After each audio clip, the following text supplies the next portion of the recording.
What's going on, everybody? This is James Grandmaster Facts Voice, and you're here for another Facts Project review. Today, we are going to be covering Hammerfist, written by Rick Remender, art by Steve Epting, colors by Matt Hollsworth, and letters by Russ Wooten. Let me introduce you to Mike. Mike, when we first see him, is going through the motions of dealing with how his life has pretty much been set up. Born on the wrong side of the tracks, possibly even like a trailer park, just any type of like subsidized housing, to where, you know, everybody with an unfortunate past has had to go through some trials and tribulations. But on this particular day, the first person we see is this older gentleman, middle-aged, sitting in a chair. And pretty much the introduction that we see into Mike is him arriving at the door, almost like a Jehovah's Witness. Like, do you accept Jesus Christ as your Lord and Savior? And obviously, this person inside this house reacts like anybody would that would pretty much be approached with that question. Be like, yo, get your ass up out of here. Not trying to talk to you. But it was all an opportunity just to get the door open, because Mike is not there as somewhat of a Jehovah's Witness, because he is there to basically do the duty of somebody that is a hitman for hire. And he talks about it in detail, saying that a lot of the people that he's basically tasked with taking care of always seem like they don't necessarily deserve it until it's their time. And the thing is, once the job is done, he arrives at a motel where he meets a young lady who was the person that, of course, paid for the hit. And the most that she could give him, which I found crazy for somebody that's basically a hitman, that was being paid this much for the death of somebody, was $60. But she, unsuspecting to what we were reading, she said there was other ways that I could make it up. Basically, looking to give him a piece because she had the room all night. But he then basically says, you don't have what I want. That $60 is a hit. It's a hit for him, because he goes and makes a score of some meth, goes back in his truck, which he's actually living in. And these are the things that take his pain away. He gets brought back to reality right away, right? Because he gets a text from his baby mother, who's basically calling him a selfish son of a bitch, because his daughter, named Kaylee, is looking for a homecoming dress. And obviously, he had made a promise to her. And his daughter's been trying to contact him in order to get this homecoming dress, something that he promised. And he basically gets called a fucking coward. He feels as though at that moment that he wants to make that phone call, but it does not happen. He just throws the phone on the top of the dash and goes to sleep. When he wakes up that next morning, he is met by two individuals, a man and a woman, who are pretty much there to, you know, take him out for a bite to eat, breakfast. Guy's name is William, girl's name is Cindy.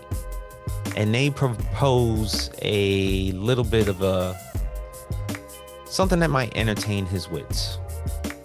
And it's a bank job. But Mike's not trying to do no bank jobs. That's something that is kind of beneath him. He pretty much was like, look, I don't know how you basically know what I do to even approach me. So this is all very suspicious. The reasoning to ask him this question, you know, these questions are basically doing a bank job in a, you know, in the sense of just doing it, are just all very odd, because I'm not sure how long that Mike has been a hitman, how long he's been basically busting scores, or basically how long that he's been smoking meth. But it's obvious that people have been spying on him in a sense, to where they know what his ins and outs are. Like this, for William and Cindy to approach him in the car after a hit that he did the night before, all just seemed that much more odd. What takes that all away $400,000 to where he thinks that he's going to be set for a certain amount of time because the score for this is $400,000. So he accepts the job. The day of the robbery, he ends up at a place, of course, very far from town, little sketchy joint and everything, where everybody's pretty much meeting up before they do this.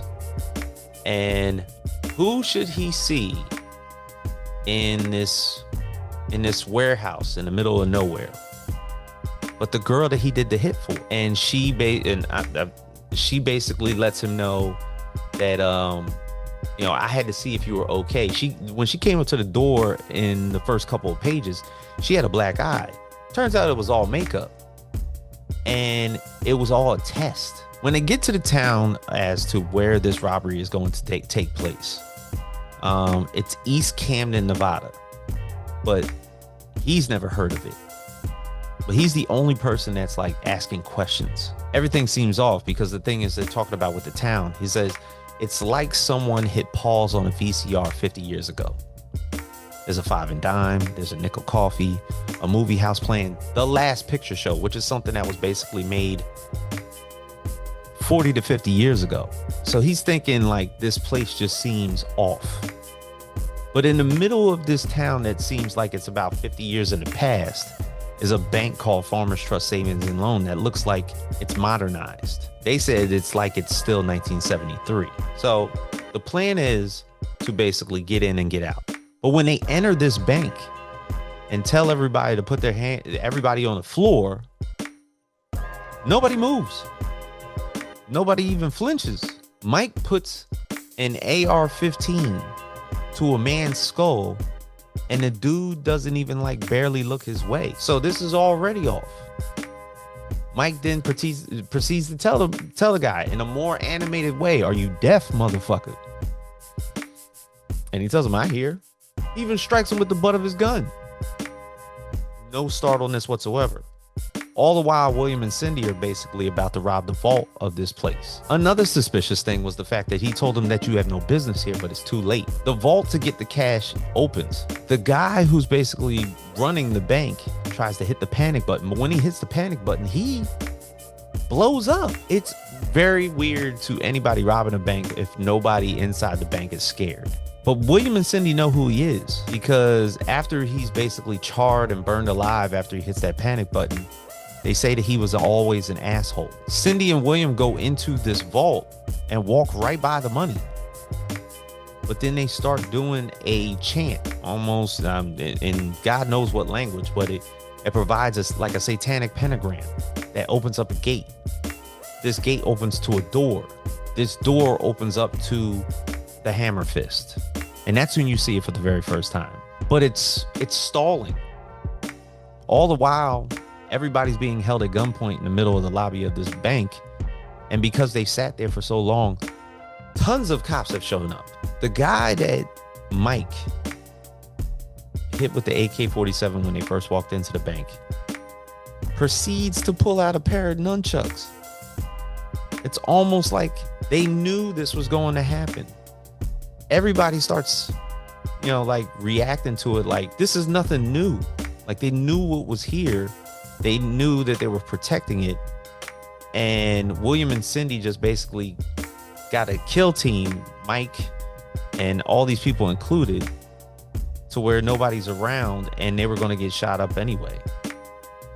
So the police just basically start blasting into the bank, which is another thing that we found suspicious, because it's almost like the police didn't care who was inside, whether it was the people that were actually actual citizens that lived in that town, who they probably knew, or the robbers themselves who happened to be in the bank anyway.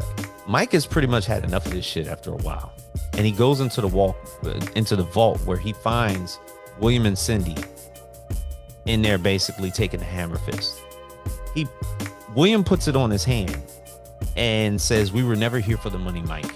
We're here to save mankind." By the time William gets out of this situation, he steps outside of the bank and he pretty much does almost like a Hulk smash deal with the Hammerfist, to where he punches the ground and basically takes out a whole bunch of cops.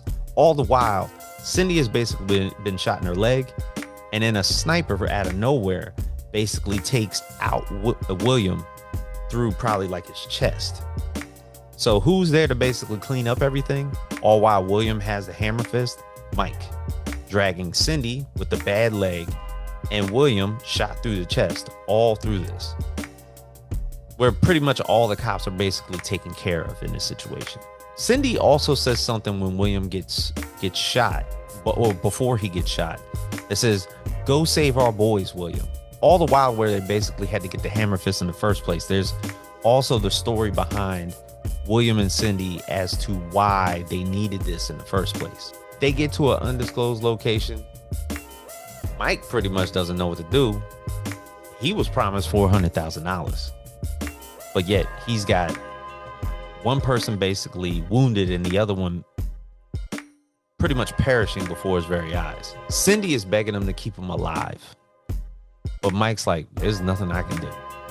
And William basically tells Mike, the Hammerfist, it wasn't for me. It chose you. God knows why. It's up to you now. Stop Black Noon. Now, I'm guessing, of course, within the 42 pages of this particular comic, and then what we're going to see going forth within this limited creator-owned series, we're going to find out what Black Noon is. And the Hammerfist at that point in time becomes his. So if you think about where Rick Remender is basically putting this, he talks about in his afterword, and the afterword is in this book, that he, over the years, he's written a lot of broken people, alcoholics, tech addicts, scumbags, anarchists, but I've never written a low rent killer for hire. That $60 that he took, he wouldn't take the woman's basically concerned that she couldn't pay anymore, so she was going to give up her body. It's somebody whose only rule of killing is that he has to do it for something in return, but it doesn't even have to be much. It was for a very, very small score. The fact that he was told that he was going to get $400,000 for a bank job that was promised to be in and out turned out to be not. So it's almost like it's a trust fall situation. Will you do this?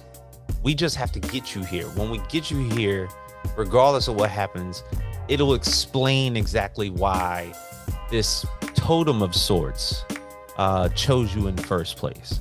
But what we see from Mike is going to be interesting. So for all of us here at the Facts Project, I can't wait to see more about this.